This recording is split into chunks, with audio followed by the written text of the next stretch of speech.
United under the legendary Prince Rurik in 862 AD, the Rus people began to form a cohesive and powerful entity.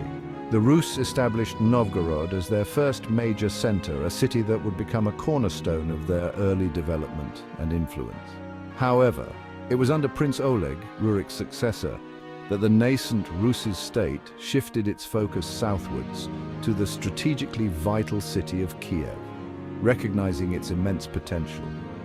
Oleg's conquest of Kiev in 882 AD marked a turning point, establishing the city as the heart of the burgeoning Rus' realm and setting the stage for its future greatness. Positioned along the Dnieper River, Kiev commanded a critical juncture in the lucrative trade routes linking the Byzantine Empire in the south with the Baltic Sea region to the north, making it a hub of commerce and culture. This strategic location facilitated a vibrant exchange of goods, ideas, and cultural influences, propelling the Kievan Rus' into a golden age of prosperity and power, unmatched in its time. The adoption of Orthodox Christianity from Byzantium in 988 AD under Prince Vladimir the Great proved to be a defining moment in Russian history, forever altering its spiritual and cultural landscape. This momentous decision not only shaped the religious landscape of the region for centuries to come, but also had profound cultural and political ramifications, influencing every aspect of life in the Rus lands. Byzantine art, architecture, literature, and legal codes flowed into the Rus' lands, leaving an indelible mark on its artistic and intellectual development, enriching its cultural heritage.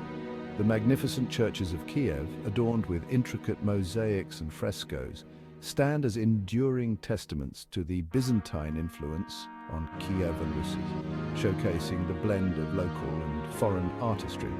The Cyrillic script, developed by Byzantine missionaries Cyril and Methodius, was adopted for the Slavic languages, laying the groundwork for the flourishing of Russian literature and written culture.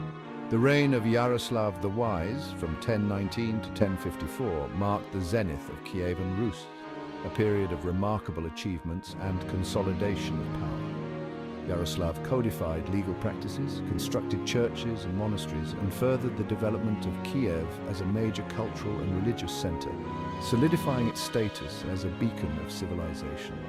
He forged alliances with European powers, marrying his daughters to kings and princes across the continent, thereby extending Kievan Rus' influence and securing its place in the European political landscape.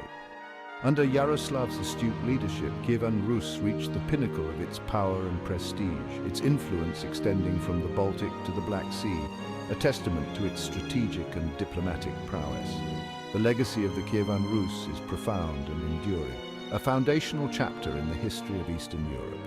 It was in the crucible of this early state that the foundations of Russian statehood, culture, and identity were forged, setting the stage for the future Russian Empire. The echoes of Kievan Rus reverberate through the grand architecture of its cities, the spiritual depth of its Orthodox faith, and the lyrical beauty of its language, all of which continue to inspire. Though the Kievan Rus would eventually fragment into rival principalities, its impact on the trajectory of Russian history remains undeniable, influencing the region's development for centuries.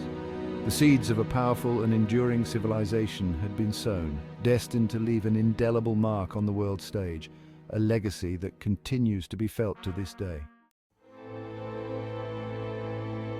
The 13th century ushered in a period of profound upheaval and transformation for the lands of the former Kievan Rus. This era was marked by significant changes that would reshape the region's history and culture. From the east, a new power arose, sweeping across the vast Eurasian steppe with unmatched ferocity, the Mongol Empire.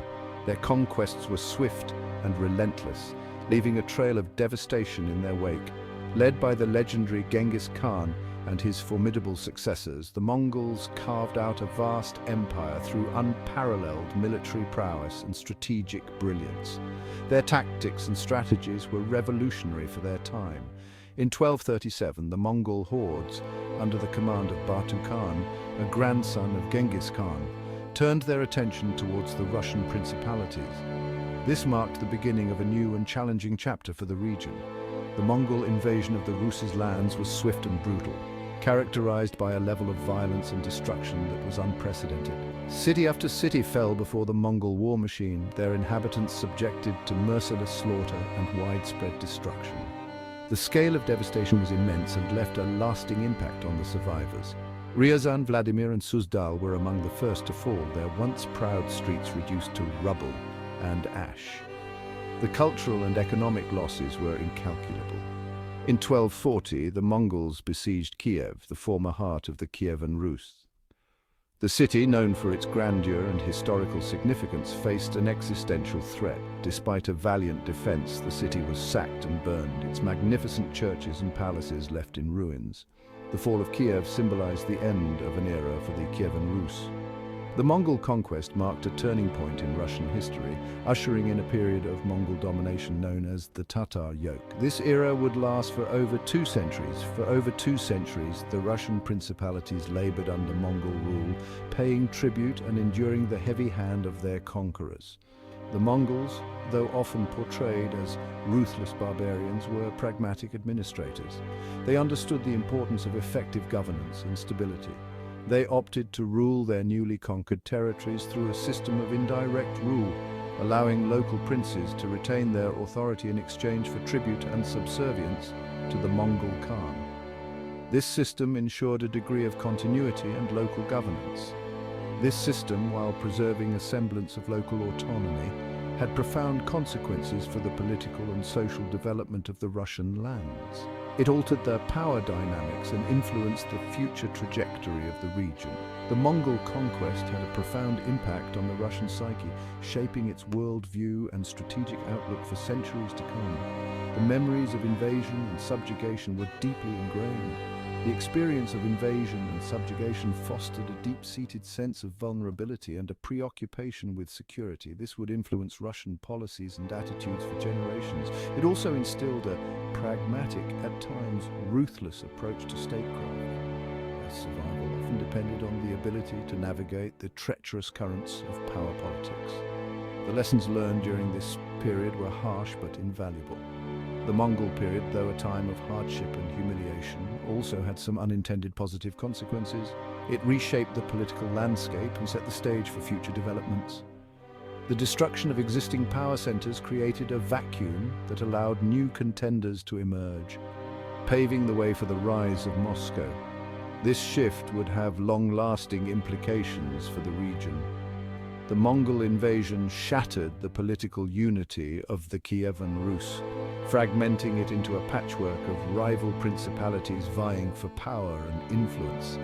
This fragmentation led to a period of intense competition and conflict. Amidst this fragmentation, a new power began to emerge in the northeast, the Principality of Moscow.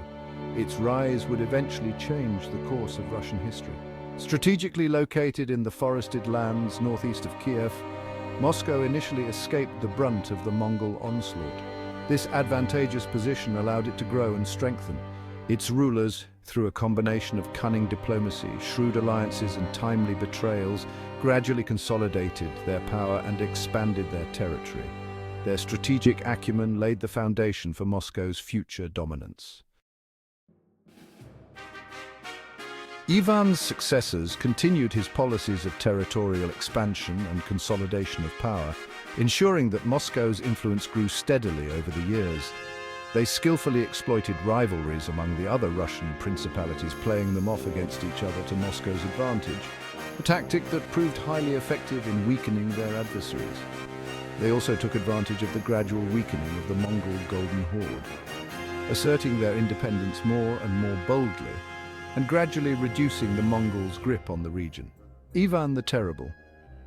In 1380, Dmitry Donskoy, the Grand Prince of Moscow, achieved a landmark victory against the Golden Horde at the Battle of Kulikovo, a battle that would be remembered for generations. This victory, though not decisive in ending Mongol rule, marked a turning point, signaling the emergence of Moscow as a major power and a symbol of Russian resistance to Mongol domination, inspiring future generations to continue the struggle. Under Ivan III, from 1462 to 1505, known as Ivan the Great, Moscow threw off the remnants of Mongol rule and emerged as a nascent empire, setting the stage for future expansion.